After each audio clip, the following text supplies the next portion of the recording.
Entre tachos e panelas está Deus. Esta curiosa afirmação é-lhe atribuída. Entre tachos e panelas está Deus.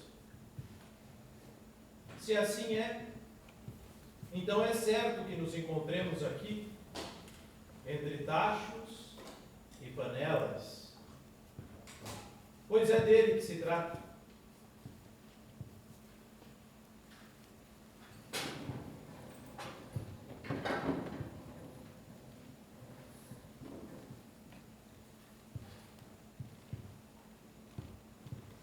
Sabe quem eu sou? Sei quem é. Se sabe quem sou eu, então também sabe por que é que eu estou aqui. Isso não sei.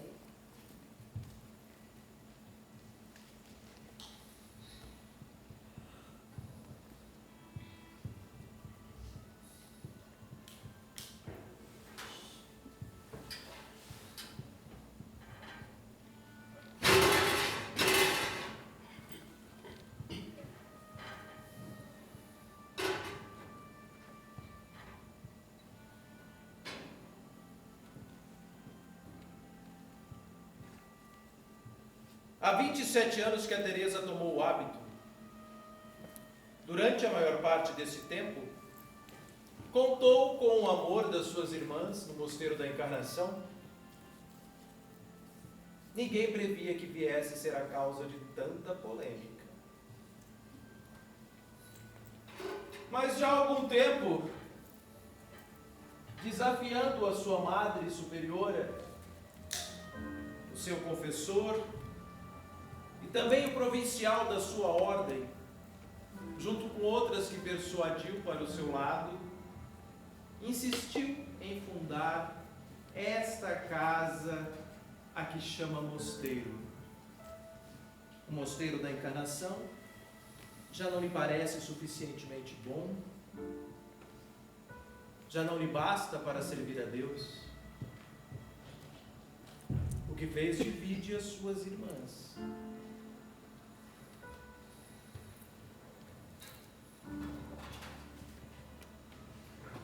E também causa grande polêmica na cidade.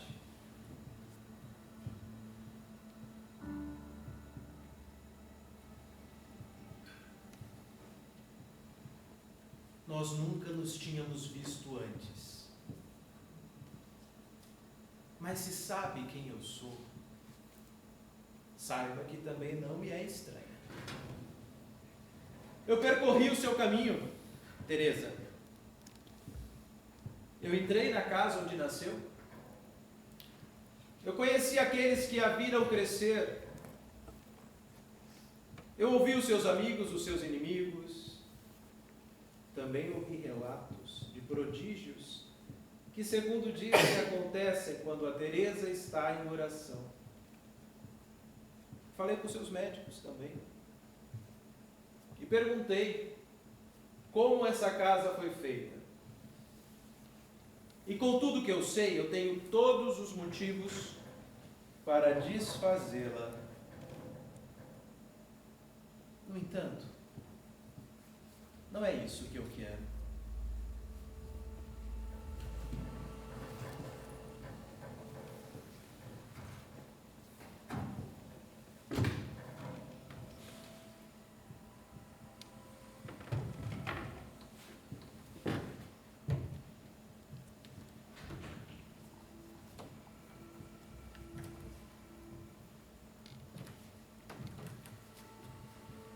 Quero que seja a Teresa a fechá-la.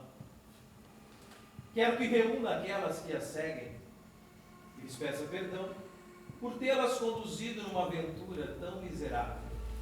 Depois, juntas, quero que retornem até os portões da Encarnação, onde serão recebidas com toda a misericórdia. Agora já sabe, Teresa, por que é que eu estou aqui? Se não fechar essa casa rebelde agora, serei eu a fazê-lo. E nesta mesma noite procurarei justiça para si. mas não estará sozinha no seu castigo. Também lhe acompanharão aquelas 12 irmãs que no dia 24 de agosto a seguiram até aqui, bem como aquele padre, Gaspar Daza, que se atreveu a impor-vos os hábitos. Não, Teresa, não estará sozinha no seu castigo, se não deixar essa casa rebelde agora. Esta casa foi feita porque o Senhor assim mandou. E só será desfeita se Ele o pedir. Quanto ao meu caminho, há nele tantas quedas quantas horas há. Mas o Senhor quis dar-me força para vencer, para aumentar a minha alma e para me tomar como instrumento para fazer esta casa. Finge inocência? Ou a ignorância de quem é? Conheço-a mais eu do que a Teresa se conhece a si própria. Diga-me quem é. Se sabe quem é. Eu quero ouvir esses lábios me dizerem quem é a Teresa. Embora eu tenha sido avisado da sua eloquência venenosa, eu quero ouvi-la defender uma vida na qual eu só encontro duplicidade e egoísmo. Falhará. Ao percorrer os seus próprios passos, irá julgá-los como eu os julgo, assim como irá julgar que esta não pode ser a casa de Deus, pois é uma casa má, se foi edificada sobre tal vida. A minha vida tem sido de grandes trabalhos da alma. Fora isso, não vejo nela nada que valha a pena relembrar. Então fale-me da sua vida que eu lhe digo se vale a pena relembrar ou se vale a pena ser esquecida. Mas lembre-se, eu só estou a lhe dar a palavra não para conhecer, mas para que se conheça a si próprio. No dia em que tomei o hábito... Não teve paz, Teresa. Se teve paz, fale-me deles. Muitas vezes o ato do filho é reconhecido no ato do pai. Infelizes são os pais que não passam aos seus filhos a ideia de uma vida virtuosa. Os meus pais não vejo razão para outra coisa. Eles foram o primeiro bem que Deus Nosso Senhor me deu. Seu pai nunca lhe falou do seu avô? Juan Sanches, acusado de heresia, de apostasia, condenado a andar no São Benito durante 7 sextas-feiras. Ele ainda é lembrado a vaguear pelas ruas de Toledo com o capuz amarelo dos condenados. Depois mudou-se para Ávila, onde comprou um certificado de fidalguia. Também mudou seu nome para Armada. Nome esse que vinha da sua bisavó. Essa sim, nascida de bons e velhos cristãos. Quem me dera ter podido abraçar esse meu avô. A praga do ano 7 levou-o. Meu pai disse que ele morreu de morte cristã, tal como viveu. Ah, o seu pai gostava de ler. Eu entrei na sua biblioteca. Eu abri os seus livros.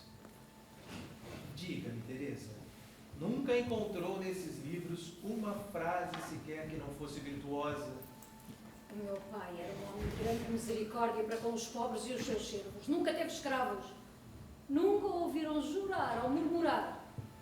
Gostava de ler bons livros e de os dar a ler aos seus filhos. Amadis, cujo coração era dotado de virtude, assim que viu a bela donzela, prometeu salvá-la.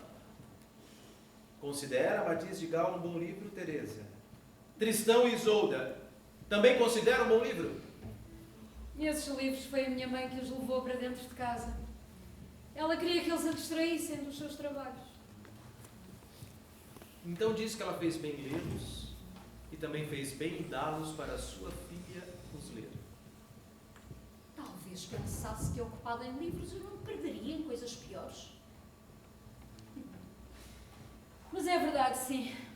É verdade que às escondidas do meu pai perdíamos muitas horas da noite e algumas do dia em passatempo tão mau. Estávamos tão absorvidas que, não tendo um livro novo, não estávamos felizes. Mas fora isso, a minha mãe não foi menos honesta que o meu pai. A minha única culpa está em não ter aproveitado tanto do muito bom quanto do pouco mau. E se eu lhe falar dos seus irmãos?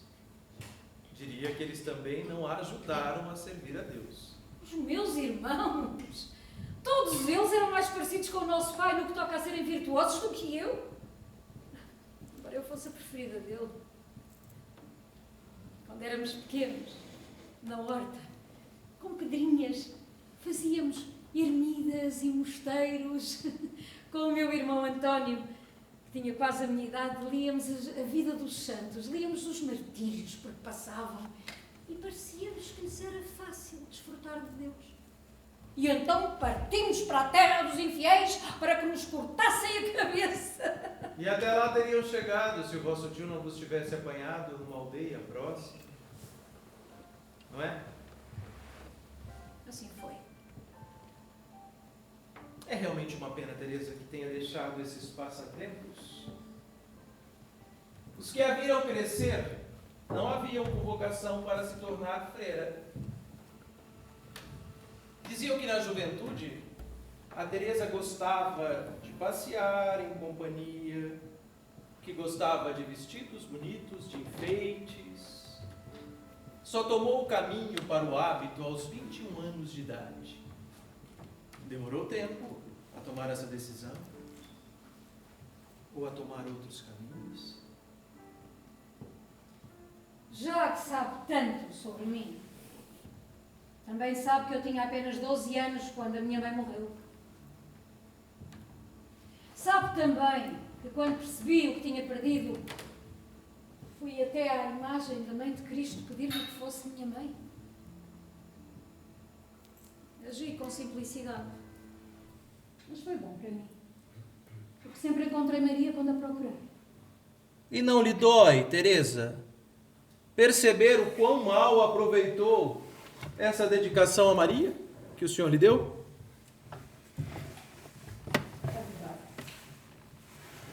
É verdade que eu ofendia muitas vezes. Todas as noites lhe digo: como pudeste deixar esta estalagem onde ias viver ficar tão suja? De quantas prisões me tiraste? Será que me cansarei eu mais depressa que ofender do que tudo me perdoares? Na tua paciência conheço o teu amor. É assim que fala com ele? Com palavras tão ousadas? Não conheço outra forma de lhe falar. E não creio que ele olhe para as palavras, mas sim para a verdade com que elas são ditas. Somente um pequeno Deus ouviria tão pequenas palavras. De quantas prisões me tiraste? Muito bem, Teresa. Vamos então descobrir juntos como é que foi parar nessas prisões, das quais o seu Deus teve de atirar. Vamos juntos tentar descobrir como aquela menina, tão devota de Maria, veio a se transformar numa devota das vaidades. Com a morte da minha mãe, eu não segui os princípios em que ela me educou, mas sim o exemplo de uma parente. Muito mal fazem na juventude as más companhias. Se tenho de dar conselhos, digo aos pais para terem cuidado como com os seus filhos se relacionam. Diz bem, muito bem. Sabe que a nossa natureza tende sempre para o pior, não para o melhor. Mas diga-me lá, Teresa, foi na companhia dessa parente que começou a se preocupar com a sua aparência, com o cuidado das mãos, com seus cabelos, a usar perfumes? E com muita vaidade em tudo isso, por gostar tanto de me arranjar. Ainda não sabia que é mau o cuidado demasiado na aparência. Mas eu nunca quis que um homem ofendesse a Deus por mim.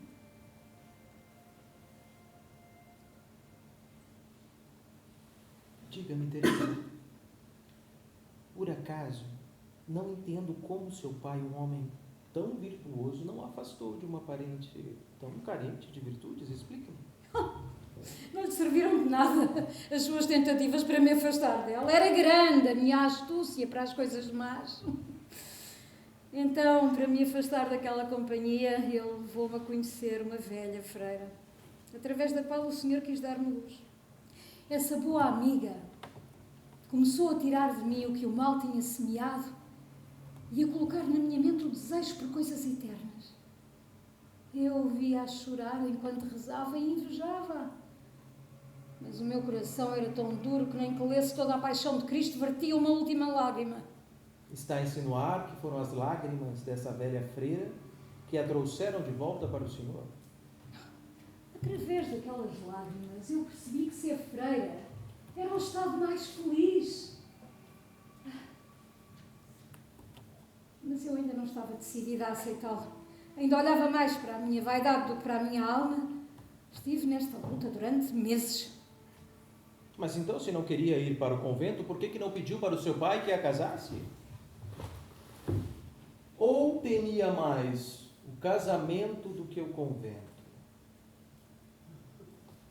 Sabe que muitas mulheres tomam o caminho do hábito não por amizade a Deus, mas sim para poderem conviver em amizade com outras mulheres, evitando assim os homens, casamentos, gravidezes, partos. Eu nunca quis casar, isso é verdade. E terá tido essa velha freira, ela também uma carmelita que vivia lá na Encarnação antes de si, ter tido alguma coisa a ver com a sua entrada para aquele mosteiro? Eu não fui para a Encarnação porque eu seguia ela ou qualquer outra. Eu ainda não entendi, Teresa. Eu não entendi o que fez inclinar a sua vontade. Foi Deus Nosso Senhor quem inclinou. Ele deu-me uma doença, na qual me acompanhou o meu irmão António, cujas leituras então eram os livros do Espírito. Ele lia para mim e pedia-me que lesse para ele. Com aquelas palavras no meu coração, eu compreendi novamente a verdade da minha infância, que tudo é nada, que a vaidade do mundo é nada, e temi, se a morte viesse, que pessoa encontraria em mim. Finalmente, deixei-me convencer pela seguinte razão. O trabalho de ser freira não parecia pior do que o purgatório. Como eu merecia o inferno, não seria demasiado para mim viver como no purgatório se depois fosse para o céu. Pelo que eu depreendo dessas suas palavras, o que fez inclinar a sua vontade não foi o amor, mas sim o medo. Não, foi amor. Foi amor contra amor. Eu saí de casa de madrugada e em segredo para que meu pai não soubesse. Não há amor de Deus que possa acabar com o amor de um pai. Se o Senhor não me tem ajudado, eu não conseguiria seguir em frente. No caminho para o mosteiro, o diabo dizia-me: vai para casa, Teresa, vai para casa. Tu não podes servir a religião porque és tão oferecida. Mas ele respondia-me: se o Senhor passou tantos trabalhos por mim, não é demais para mim passar alguns trabalhos por ele. Ele me ajudará a carregá-los.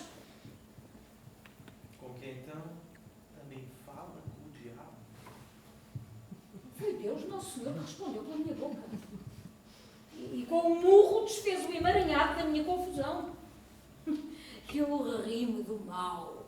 Disse-lhe: jamais te temerei. Tem medo de mim. Eu digo Deus e faço-te tremer. Eu temo aqueles que não temem o diabo. Também eu. Mas nessa altura eu não sabia que ele havia de passar uma hora sem me tentar e que mais de uma vez haveria de fazer-me ceder. Mas dessa vez o Senhor deu-me forças para ir contra mim e para chegar à Encarnação. Chegada lá, eu senti-me imediatamente muito feliz. Uma nova alegria transformou a aridez da minha alma em ternura. As suas irmãs da Encarnação não lembram de tal alegria. Dizem que no ano de noviciato a viram muitas vezes à procura da solidão, viram-na chorar. Diziam que era insatisfação por ser freira. A insatisfação era outra. Como noviça, eu fiquei muito perturbada, porque me culpava sem ter culpa. Muitas vezes pensei ser virtude o que é pecado, e pecado o que é virtude, e o mosteiro não me ajudou a distinguir. E a oração? A oração também não ajudou a distinguir? O diabo era mais firme que as minhas orações. Enquanto eu rezava, ele conspirava contra mim. Então foi por isso que achou que poderia deixar a encarnação? Foi para combater o diabo que pouco depois de ter entrado no mosteiro saiu de lá e rumou para as montanhas, onde conviveu com curandeiros e com o padre que por lá andava a profanar o seu sacramento. Eu queria provar a Deus o amor que tinha por ele e o diabo soube tirar partido da minha ânsia. Embora não amasse o Senhor como depois o amei, já havia em mim uma luz que era de pouco apreço para o que acaba e de muita estima para o que é eterno. Havia na encarnação uma freira que ficou doente, com uma grande doença. E se todas temiam a sua doença, eu invejava a sua paciência. Então pedi a Deus que me desse paciência e que me desse todas as doenças que entendesse por bem dar-me, se isso fosse um meio de alcançar bens que não morrem. O Senhor ouviu-me e deu-me uma doença tão extrema de coração que se temeu pela minha vida. Os médicos diziam que não havia nada a fazer e então o meu pai levou-me para as montanhas, onde havia curandeiros famosos e onde o padre que mencionou pregava. Comecei a lidar com ele, pensando que se tratava de um homem letrado. Um bom homem letrado nunca me enganou. Mas depressa percebi que é melhor não ser letrado do que ser pouco. Aquele homem enganava-se a si próprio e enganou-me a mim. Não que me quisesse enganar, não sabia nada melhor. E eu pensava que ele sabia e que era obrigada a acreditar nele. Mas isso não é desculpa diante de Deus. Era do conhecimento público que esse homem vivia em pecado com uma mulher enquanto rezava a missa. Como a sua desonra era notória, a Teresa deveria ter se afastado imediatamente de um homem tão sombrio.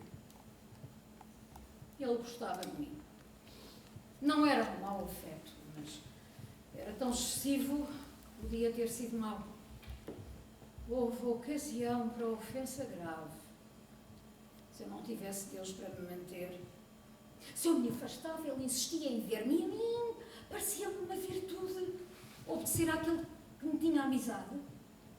Maldita seja tal obediência se ela vai contra as leis do Senhor. Somente a Deus devemos o bem que os outros nos fazem. Ao pecador, não devemos nada a não ser intransigência. Dupla intransigência, se esse pecado manchar o nome da igreja. Não existe maior mal do que o mal dos religiosos. Como podemos nos espantar com a queda do mundo, quando aqueles que deveriam ser os melhores, para que todos os imitassem, são os primeiros a apagar o espírito? A limpeza do mundo começa com a limpeza da igreja. Parecia-me que era meu dever, se aquele homem ainda tivesse um resquício de espírito, fazer o que pudesse para o salvar. Diga-me, Teresa, alguma vez chegou a impor a sua vontade a algum homem? Nunca! Nunca! Mas só porque Deus me mantém. Se eu me deixasse, eu fazia o mal que as outras fazem. Vejo que colocou a sua alma em grande perigo nesse lugar onde levou o seu corpo para ser curado. Em tão pouco tempo teve o corpo assim tão maltratado para descansar? Ou não estava maltratado? 2 dos que cuidaram de si duvidam da sua doença. A minha doença era tal que o corpo teme que a alma se lembre. Quando os curandeiros o meu pai fez que me visitassem, todos diziam que não havia cura. A doença do meu coração ficou cada vez mais grave. Eu, encolhida com dores, sem conseguir mexer-me, como se estivesse morta, a língua em pedaços, a minha língua mordida em pedaços. Então, uma noite, perdi a consciência e deram-me o sacramento. Eu ouvia as pessoas a falarem: Teresa está a morrer, Teresa está a morrer, e ouvi orações: louvado sejas tu, Senhor, que também quiseste ouvi-las. sepultura estava aberta para receber o corpo. E se não fosse o meu pai, ter-me-iam enterrado viva. Quando acordei já tinha cera nos olhos. Tremo ao pensar, Senhor, que me ressuscitaste dos mortos. Em lágrimas me confessei e pedi que me transportassem depressa para a encarnação. Transportaram-me no lençol. Chegada à encarnação, àquela que julgavam morta, receberam-na com alma. Quantos juntam solidão à dor e não contaram com o conforto que recebeu das suas irmãs na encarnação? Quantos no mundo não conseguem encontrar mãos que os transportem?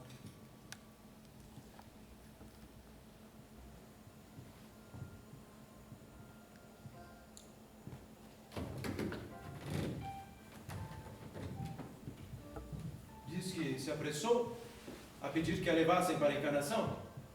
Então ainda considera aquela casa como sendo sua. Eu queria que assim fosse, mas logo percebi que não podia ser. E o Senhor fez-me saber que sabia o mesmo. Aquela casa não está fundada na perfeição, não se obriga à clausura. As freiras saem para muitos lugares e muita gente entra. É um grande perigo o mosteiro de mulheres em liberdade, porque assim, mais depressa as mais fracas encontram o caminho do inferno do que remédio para as suas fraquezas. Se os pais ouvissem os meus conselhos, mais depressa casariam as suas filhas abaixo da sua condição do que as metiam num convento aberto. Ou então mantê-las iam em casa. Porque se elas quiserem ser perversas, em casa não poderão escondê-lo. E num mosteiro aberto, sim.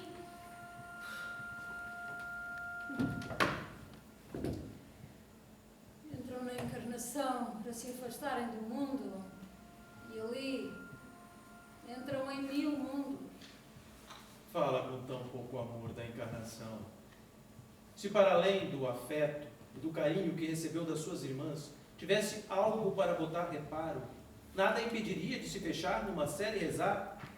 Mas nenhum erro, por mais grave que tenha sido, que tenha visto na encarnação, lhe dá motivos para desobedecer às regras.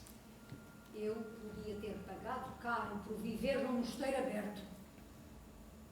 É verdade, uma vez que eu era má, podia ter-me conduzido ao inferno se eu não tivesse Deus para me afastar das tentações.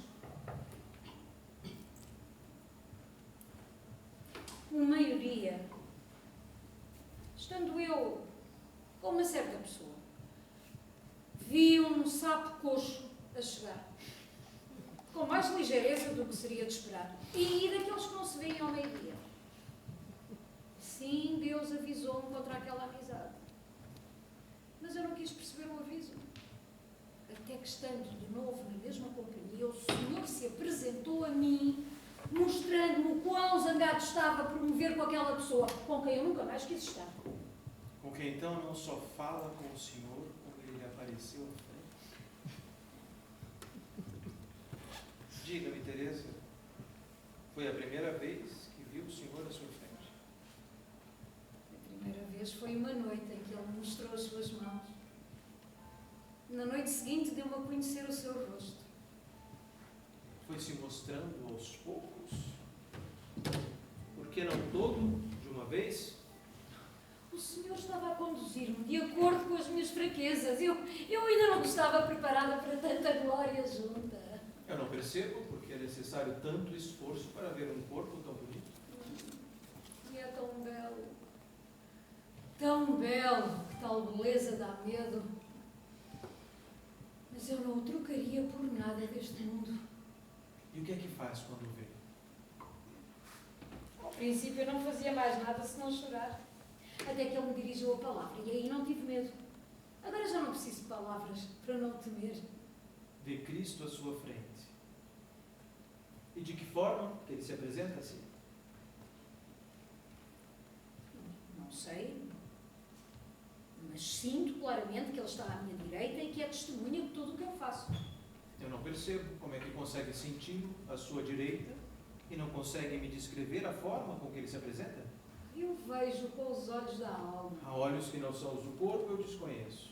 Vejo com os olhos da alma com mais clareza do que conseguiria vê-lo com os do corpo. Como nos sonhos? Não é uma coisa de sonhos. Então, se não é sonho, como é que sabe que é Cristo? Não sei como sei, mas não posso deixar de o saber. Temos tempo. Procure uma comparação para me ajudar a entender aquilo que eu não consigo entender. Para esta forma de ver, não há comparação que sirva. É como uma pessoa que é cega, ou que está no escuro, sabe que está ali outra pessoa, não consegue vê-la, mas sente-a. É algo desse jeito? Tem algumas semelhanças, mas não muitas. E eu não o ouço mover-se, nem o toco. Não há aqui senão um aviso da alma. E ele fala-lhe com palavras dessa língua? Ele fala-me na língua que eu conheço.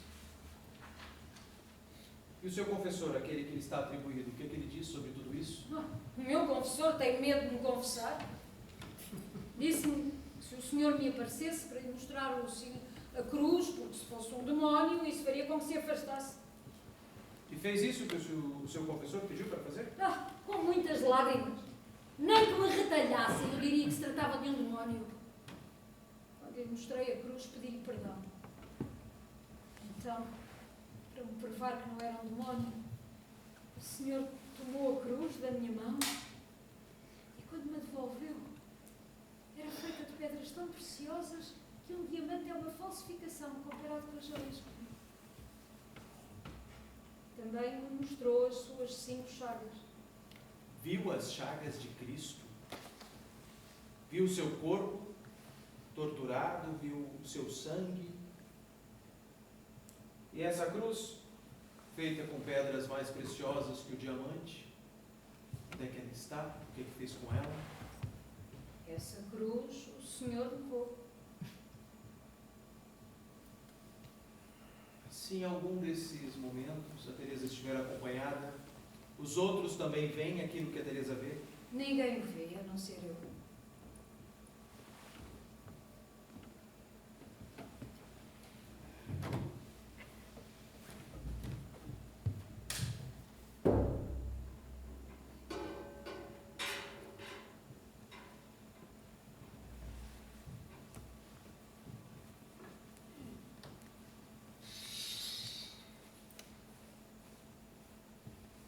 A imaginação é a louca da casa. Uma outra frase sua. A imaginação é a louca da casa. Desde criança que lê livros de cavalaria, que gosta de fantasia. Pois eu lhe digo que também são fantasias essas visões que tem do Senhor. Como muitos impostores que eu desmascarei antes de si, acha que ninguém irá contestar aquilo que faz, quando diz que o que faz é ditado por Deus. Ser isto de imaginação é a impossibilidade de todas as impossibilidades. Isto é uma coisa que vai muito além do que a cabeça pode conceber. A beleza daquela mão está para além da nossa imaginação. Nem a fantasia pode pintar aquela luz. Mas se só a Teresa vê o que vê e não compreende o que vê, eu digo sim que é imaginação, que é fantasia. Eu digo que é teatro a sua oração. E também é teatro aquele silêncio em que se coloca a seguir a oração. É impossível para quem não os vive compreender tais impulsos de Deus. Quando em tempos me quis explicar, sofri muitas afrontas. Pessoas, na opinião das quais sou inútil, porque Deus não os conduz da mesma forma, dizem que não tenho humildade e que tenho um demónio e querem conjurar-me. E se for eu quem o diz? Que realmente não tem humildade, mas sim um demônio? E é ele que a faz crer que fala com Deus. Devo acreditar em si. Se me disser agora que não está à minha frente. É que se não for fantasia, nem teatro, tem de ser o demônio. Então se é o demónio que procura corromper-me, porque toma ele meios tão opostos como tirar de mim vícios e pôr em mim virtudes. Eu vejo-me crescer no amor pelo Senhor. Mesmo quando durmo, estou em oração. Não sei onde iria parar. Procura a sua mão para não cair. Ele já me deu um vislumbre da sala que o diabo prepara para mim, de acordo com as minhas falhas. Do que está a falar agora? Que sala diabólica é essa? Eu não conseguirei pôr em palavras o que vi.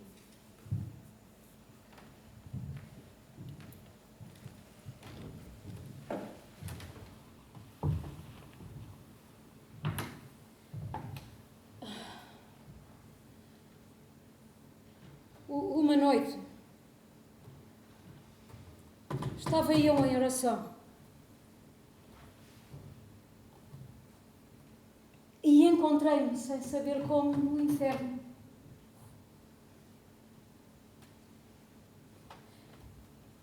A entrada é uma rua estreita, com lama imunda e cheiro de pestilência, e muitos vermes. Também os há nas paredes, que nos espremem e esmigalham como a boca de uma besta. Não compreendo como sem luz se consegue ver tanto. E o que se vê é tão lastimoso. Os males do meu corpo, tendo sido, segundo os médicos, o pior que pode existir, não são nada comparados com o que vi e com o que senti ali. Porque ali estão almas sem esperança de consolo. Dizer que há uma dor da alma é um eufemismo, porque a própria alma é dilacerada. Não há maior dor do que a agonia da alma.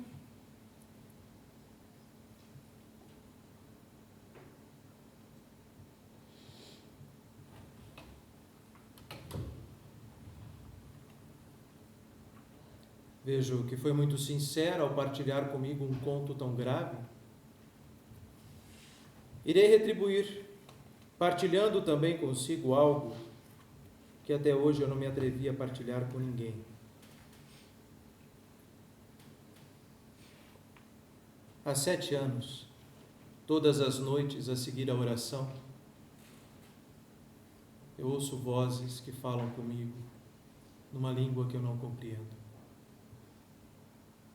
Apesar de não as compreender, eu obedeço-lhes. Elas conduzem-me por um caminho entre a floresta, até onde está uma clareira e ali uma ermida. Quando eu entro, eu não encontro o sacramento, mas sim uma biblioteca cheia de livros. Quando eu lhes toco, eu percebo que os livros não estão dispostos em ordem alfabética, mas sim do bem para o mal. O primeiro é a Bíblia e o último, um livro de páginas negras que arde sem se consumir.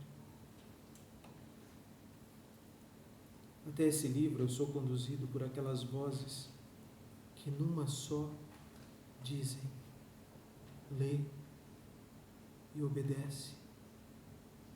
Lê e obedece.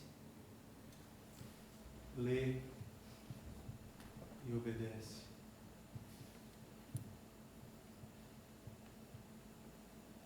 Palavras. Teresa, nada além de palavras. Eu misturei aqui 2 sonhos, mais 2 ou 3 fantasias, assim como se mistura numa panela cebolas, lentilhas, batatas. Da próxima vez irei melhorar essa minha história. Eu vou usar para isso aqueles livros onde estão descritas as dores infernais. A Teresa também conhece esses livros. O que li não é nada comparado com o que vivi. O que li é um desenho. O que vivi é verdade. Mas disso não se pode falar. E daquilo que não se pode falar, é melhor manter silêncio. As palavras não são nada comparado com essas coisas. Se a língua pudesse falar sobre a verdade do céu e do inferno, partia-se em pedaços. Não podemos falar daquilo que realmente importa. Não nesta língua. Nós gostaríamos, sim, de chegar ao limite da língua e saltar e falar sobre o outro lado. Mas do outro lado, para nós, só há silêncio. E por que quereria Deus nos mostrar a morte antes da morte? Por que antecipar o nosso castigo? Mas não foi castigo. Foi misericórdia. misericórdia.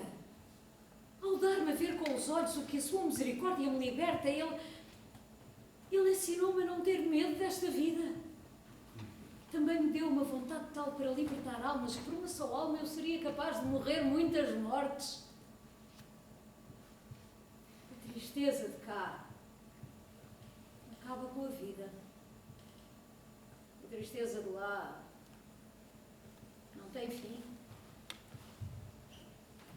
Ver este segredo encheu o meu espírito de inquietação. Inquietação por Deus, que virou o meu coração de pernas para o ar. Inquietação para querer devolver o amor que Ele me deu.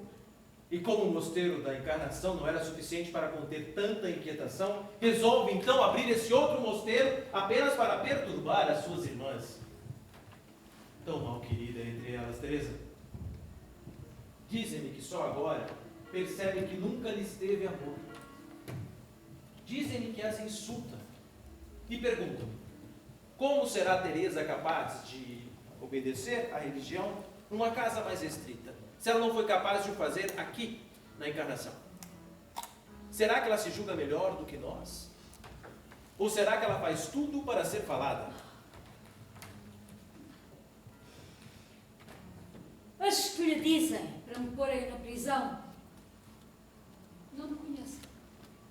Na prisão eu seria feliz por não me encontrar com tanto barulho. Aborrece-me estar rodeada por tanta gente. Invejo os que vivem nos desertos. Quanto às que lhe dizem que eu trabalho para ser falada, essas condenam-me sem culpa. Já no resto tem razão. Sou mais perversa do que muitas. E não é certo que consiga viver numa casa mais rigorosa. E no fato de escandalizar o povo? Não lhe chega aos ouvidos o alvoroço que corre pela cidade? Não se fala de outra coisa desde que souberam que as irmãs da Encarnação, a revelia do seu provincial, resolveram fundar um outro mosteiro.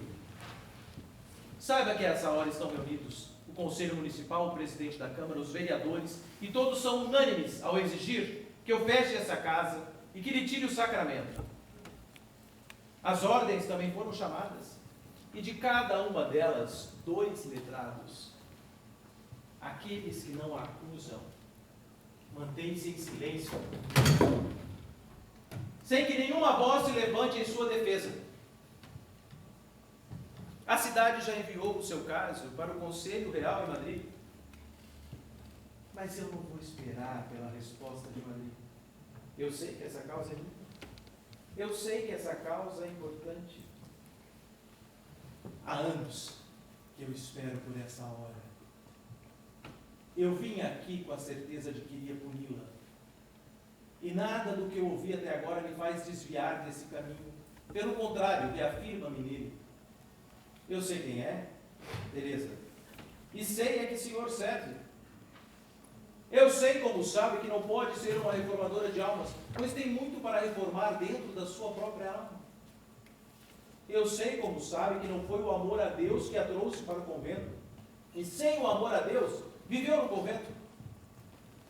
Eu sei, como sabe, que essa não pode ser a casa do Senhor. Tendo-a ouvido, eu sei, como sabe, que essa casa não pode ser permitida e não pode ser permitido que ela infecte outros espíritos. Tendo-a ouvido, eu só não sei se eu mando derrubar essas paredes ou se eu mando queimar essa casa. Tendo-a ouvido, Teresa, eu só não sei se eu a condeno à morte ou se eu a mando a si e as outras para o exílio. Teresa, eu ainda posso ser misericordioso consigo, se humilde, voltar agora para a Encarnação com palavras de arrependimento. Eu não vim aqui para castigá-la, eu vim aqui para salvá-la de si própria. Embora não deseje tê-lo contra mim, não faltarei à verdade para o ter do meu lado. Não sou de arranjar conflitos desnecessários, mas não tenho medo de ter inimigo. Não procuro agradar a todos. Só a ele, porque só a ele estou obrigada. Sei que muitos se nos opuseram. Tal força contra umas pobres mulheres é espantosa. A ser prejudicial o que nós, mulheres pequenas, façamos, sei lá para nós, não para a cidade. Penso que ele tem de ser muito servido nesta casa, uma vez que o diabo está tão ansioso porque isso não seja feito. O padre Daza impôs os hábitos com o conhecimento do bispo. Tudo foi feito com toda a autoridade. Quando isso soube na cidade, o provincial mandou-me uma ordem para regressar à encarnação. Antes de sair, rezei aqui com as minhas irmãs. No caminho para lá, temi nunca mais voltar a esta casa. Chegada à encarnação, o provincial deu-me uma grande reprimenda e, não sabendo o que fazer comigo, mandou-me regressar aqui a São José para esperar o que iria acontecer. Estou em oração há 3 dias, à espera do que vai acontecer. Quando soube que estava na cidade, disse ao Senhor: esta casa não é nossa, foi feita para ti. E pedi às minhas irmãs que rezassem.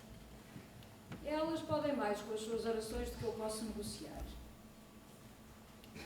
Há anos que espero por esta hora. Quando o vi assim, senti-me relutante. Mas percebi que era capaz de me compreender. Vi que era uma alma dotada por Deus para compreender as outras. O provincial não ousará dar-nos permissão para vivermos aqui em São José. Pode o Senhor dar-nos isso? Peço por mim, pelas minhas irmãs, pelas freiras da encarnação que queiram juntar-se a nós. Pode, pelo contrário, castigar-nos, pode exilar-nos ou condenar-nos à morte. Mas o que foi feito não será desfeito, porque ela assim não quer. Confunde a vontade de Deus com a sua própria vaidade. Gaba-se de sofrer por ele, quando na verdade só o ofende ao desobedecer a sua ordem. Mas eu não desobedeci à minha ordem, pelo contrário. Eu pretendo aumentá-la e morrer por ela. Não obedecer ao provincial da sua ordem não é uma ofensa. O Senhor fez-me saber que não era conveniente obedecer. Agora foi o Senhor que lhe disse para não obedecer a sua ordem. Ao contrário, eu perguntei-lhe: o que posso fazer por ti? E ele respondeu: mantém a tua ordem na maior perfeição. Como isso não é possível num mosteiro aberto, eu perguntei-me se haveria irmãs suficientes para abrir uma casa nova. Mas para me desencorajar, disse a mim mesma: quem é que te está a meter nisto, Teresa? Não é a tua medida de certo. Trocarás uma casa agradável por outra e não te falta comida. Deixarás amigas. Coisas próximas podem não ser do teu agrado. Será que te estás a propor desejos impossíveis para não servires o Senhor com o que tens? Mas ele não deixou de acender em mim o desejo por uma casa nova e eu comecei a tratá-lo como outras. Queríamos uma casa de poucas freiras. 12. 12 e a superiora, com clausura. 12, nem mais nem menos. 12. A sua arrogância é mesmo grande. Se era a perfeição do Carmelo que queria, por que não foi pedir diretamente ao provincial para admitir esse novo mosteiro? Por que se escondeu atrás de outras irmãs? Porque foram elas que foram pedir a ele. Na certa pensou que se fosse diretamente, ele negaria, pois ele admitiu a abertura do mosteiro. Mas depois descobriu que era Teresa quem estava a arquitetar tudo isso e mudou de ideias. Não. Ele mudou de ideias de modo a não se pôr contra tantos. Mas o Senhor deu-me coragem para resistir a todos eles. O Senhor deu-lhe coragem. E se teve a ajuda do Altíssimo, por que então foi à procura de ajudas mais baixas? Por que foi consultar outras ordens? Para ter a certeza de agir com justiça, procurei o conselho dos dominicanos, que têm a reputação de serem os homens mais instruídos da cidade. E a esses homens instruídos? Falou-lhe sobre tudo? Contou-lhe as suas visões de Deus? Contei-lhes apenas as razões naturais que me moveram. Até o seu confessor enganou. O meu confessor não compreende o meu espírito. Pediu para sair da encarnação para cuidar de um cunhado doente e, na verdade, andava à procura de casas. E para aumentar a dissimulação, comprou essa casa em nome do seu cunhado. Teve tempo para conseguir dinheiro e os meios para atingir os seus objetivos e dar-lhe forma. E realmente ela tem a forma de um mosteiro, mas parece-me demasiado pequena. Vi casas maiores e lamentei não poder dar ao luxo de as comprar, mas o Senhor disse-me, ganância da humanidade, que pensam que até a terra lhes pode faltar. Entrei nesta casa, olhei-a e vi nela um mosteiro. E não procurei comprar mais nada. O que temos há de ser suficiente se soubermos partilhá-lo. A regra primitiva dizia que os irmãos não deviam ter bens próprios e que os bens que o Senhor lhes desse deviam ser repartidos por todos de acordo com as necessidades de cada um. E quem foi que lhe falou sobre a regra primitiva, mulher? Outra mulher, outra da nossa ordem, que sabia de mim e que fez quilómetros para falar comigo. Ela disse-me que o Carmelo, antes de relaxar, não permitia que tivessem bens próprios. Se queria viver na pobreza, por que não viveu no mosteiro da Encarnação? Por que sujeita as outras freiras ao mesmo? As que vivem comigo não veem virtude em serem ricas. Em São José recebemos sem dote. E a oração é o nosso único desejo. A única riqueza será a riqueza da cruz. Viveremos de esmolas. Uma guerra entre descalços e calçados. É isso que quer iniciar no Carmelo. Uma guerra na igreja entre descalços e calçados. Uma guerra no mundo entre descalços e calçados. O Carmelo, a igreja, o mundo, têm de ser casas de iguais. Como o batismo nos torna a todos iguais? Na Encarnação, há freiras que pagam por uma cela grande e por empregadas e até escravas. Aquelas senhoras mostraram-me o quão pequena é a senhoria. Não haverá senhoras em São José. Entre tachos e panelas está Deus também significa que todas trabalharemos no que pudermos. E aquela que não gostar, que procure um mosteiro de acordo com o seu espírito.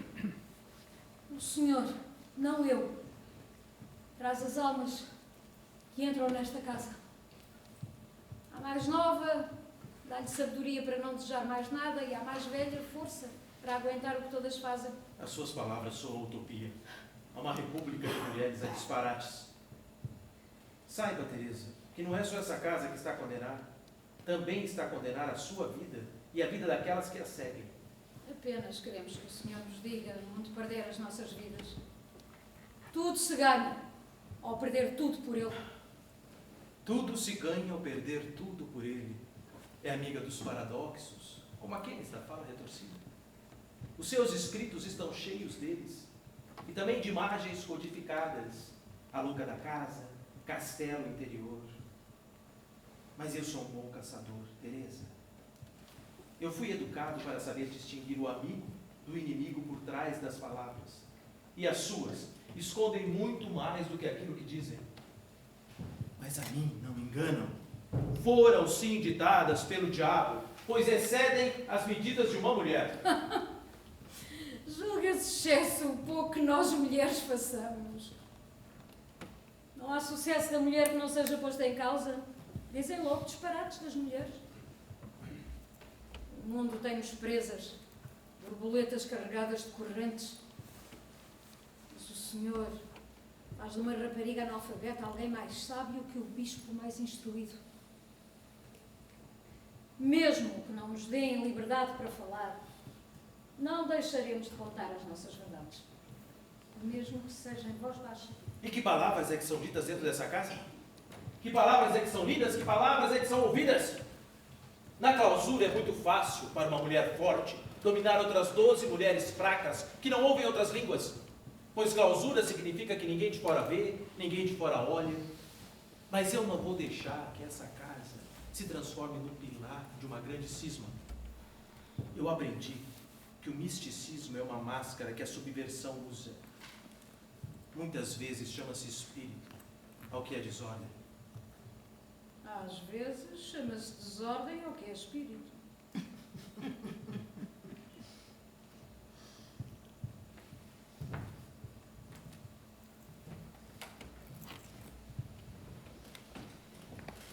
Bartolomé de Carranza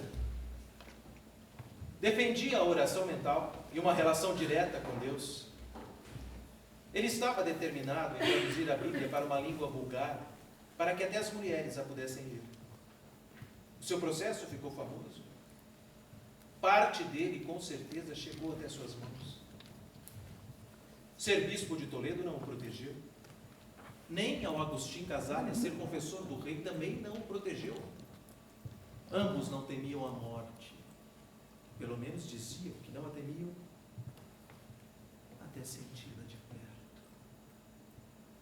Eu lembro dos seus casos. Eu lembro de cada um dos arguidos que eu interroguei. Eu vi as suas caras quando a sua hora chegou. Chegaram-nos aqui notícias sobre esses autos. Alguns avisaram que os tempos estavam difíceis e que podiam fazer alguma coisa contra mim e levar-me aos inquisidores. O facto de me avisarem contra os inquisidores fez-me rir. Mal seria para a minha alma se eu os temesse.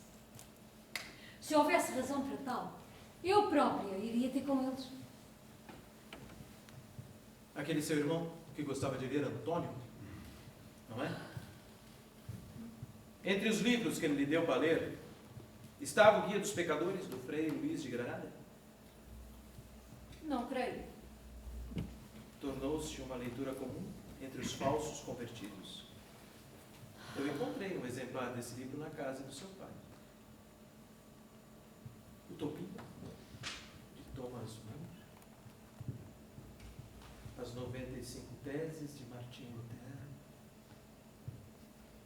O Elogio da Loucura, de Erasmus de Roterdão. Conhece esses livros? Alguma vez foi ou ainda vai na oração com algum desses livros? Li alguns deles. Outros não garanto que não os abriria se os tivesse perto de mim. Nos livros eu encontrei o consolo que as pessoas não me dão. Estou sempre ansiosa por um livro e por tempo para o ler. Tenho medo de ir à oração sem um livro. Sem um livro, a minha alma fica desorientada, os meus pensamentos perdidos, mas o livro agarra-os e ergue-os. Abro e vai-se a leitura em oração. O Senhor disse-me: dar-te-ei um livro novo. Ele lê comigo. O diabo também gosta de ler e gosta de o fazer em companhia. Nunca comigo. Tornou-se um hábito entre os povos da igreja esconder os seus escritos, para o caso de serem levados a exame. Não tenho esse hábito. Reconhece essa caligrafia é sua? Sabe bem que sim. Oração mental é lidar sozinho, em amizade, com aquele que nos ama. É isso que está a preparar, Teresa? Um livro sobre oração mental? É esse o guia desse novo mosteiro? É esse o guia da sua reforma na igreja? Escrevi essas linhas para uma freira que tinha perdido a fé com que tomou o hábito. Não bastou falar com ela. Gosta de escrever. Escreverei, enquanto conseguir segurar a pena. E aquilo que escreve, mostra para o seu confessor ou também pensa que já não precisa de um confessor? Mostro os meus escritos ao meu confessor porque devo fazê-lo. E o que é que ele diz sobre aquilo que escreve? Não há escritos que eu me devolva sem anotações ou rasuras, com grandes cruzes, ele risca parágrafos inteiros. Mas ninguém pode riscar a oração. Ninguém me dará permissão para rezar, ou me proibirá de o fazer.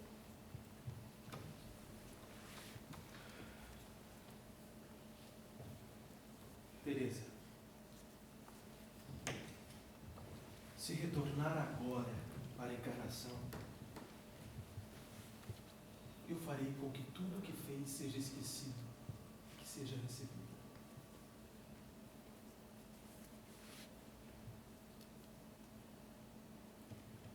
O que foi feito não será esquecido.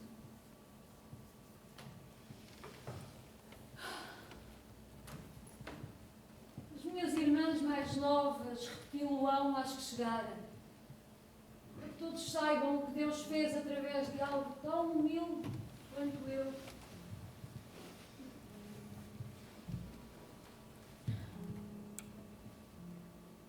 Aquela que relaxar na perfeição que aqui foi iniciada fará muito mal.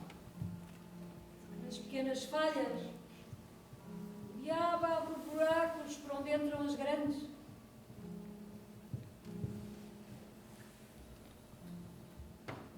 A cidade também não deverá esquecê-lo. Em breve o povo terá devoção a esta casa. E aqueles que hoje estão contra ela acreditarão que é obra do Senhor.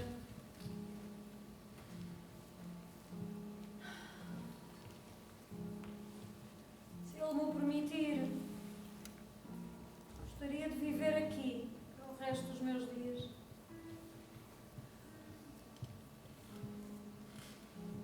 Mas se Ele me mandar, irei procurar outras casas. Irei para o meio do mundo.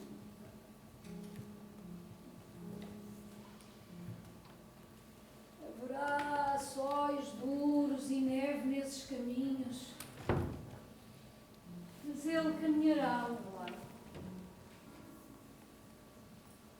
Nunca terei saúde, mas Ele dar-me-á o que preciso. Algum dia irei queixar-me e dizer-lhe: "Por que me pedes para fazer o que não posso?" E que Ele me responder: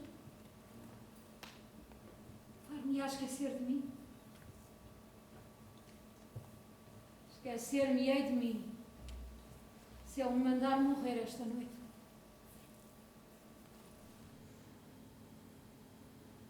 Agora vemos em espelho, em enigma,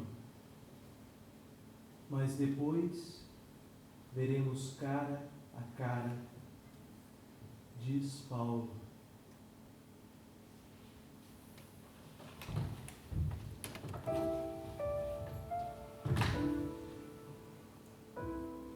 Agora vemos em espelho, ou seja, ao contrário, mas depois veremos cara a cara, isto é, a verdade. E o que faremos, entretanto? Agora vemos em espelho, mas depois veremos cara a cara. Será o menor uma imagem do maior? Ou o maior algo tão pequeno refletido no espelho? Será o abismo, a que chamamos mundo, o abismo da nossa alma refletida no espelho? Ou serão as nossas almas espelhos a refletir mundos que desconhecemos? Será que vivemos no duplo inferno? Ou será o inferno uma cópia daquilo que vivemos? Será um ser espelho do outro?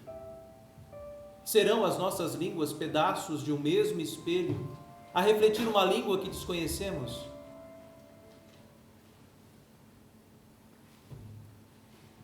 Nunca tem dúvidas, Teresa? Eu sei que duvida. Eu sei que duvida a cada instante. E o peso dessa dúvida é tal que a deixa na maior aflição.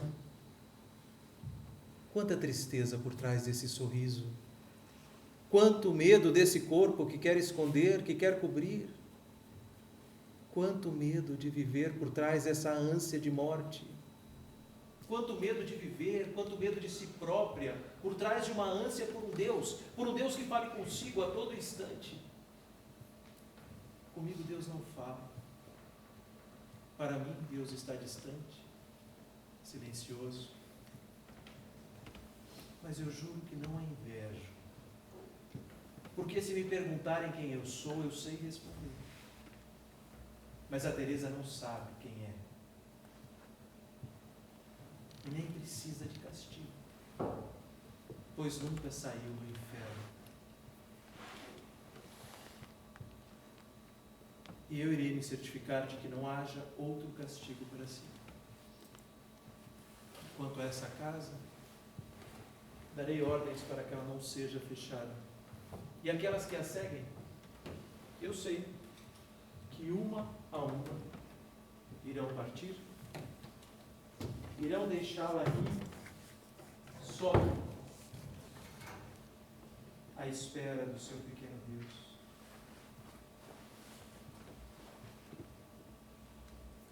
Morrerá sozinho.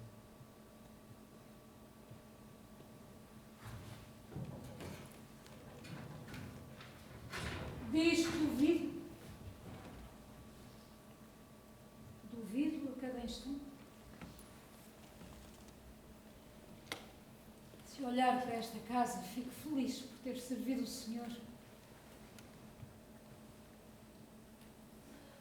Mas logo o diabo vem perturbar-me. Diz, rindo, que foi tudo astúcia sua. Para me roubar a alma. A oração de anos leva ao meu inimigo como um sopro.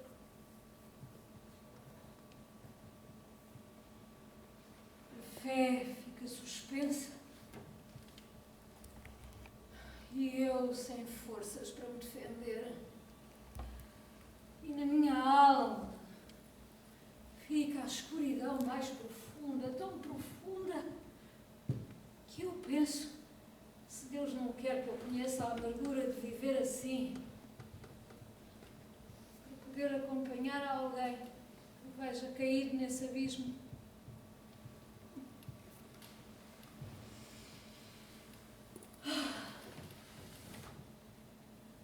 tal é esta vida miserável.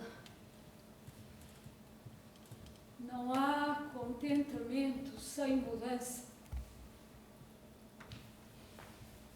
Tão depressa eu não me substituiria por ninguém, como não sei o que hei de fazer comigo.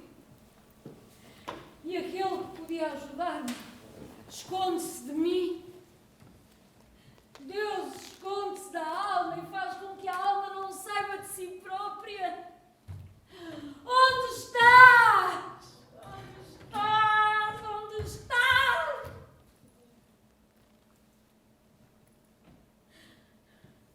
Porque me deixas sozinha.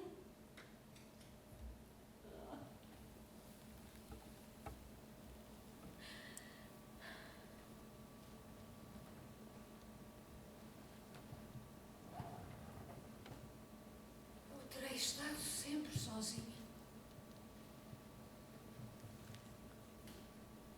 Quem sou eu? Se estive sempre sozinha?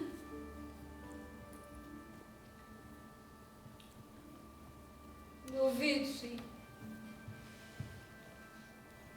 Duvido a cada instante.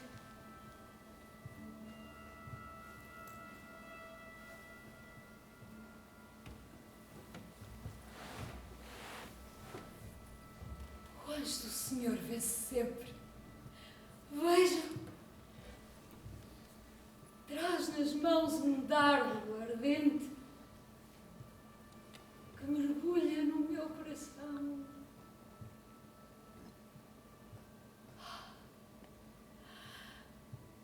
A dor é tão grande que me faz gemer. Dor do espírito que golpeia o corpo e a alma em pedaços. Recusa-se a falar. Só geme, porque mais não pode.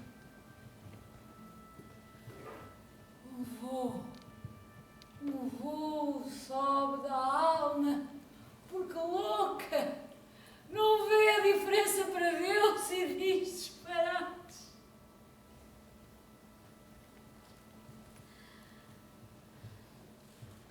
A língua está em pedaços. E é só o amor que fala.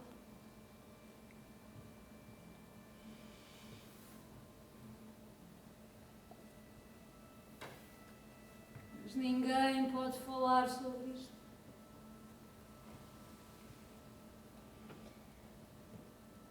É melhor não dizer mais nada.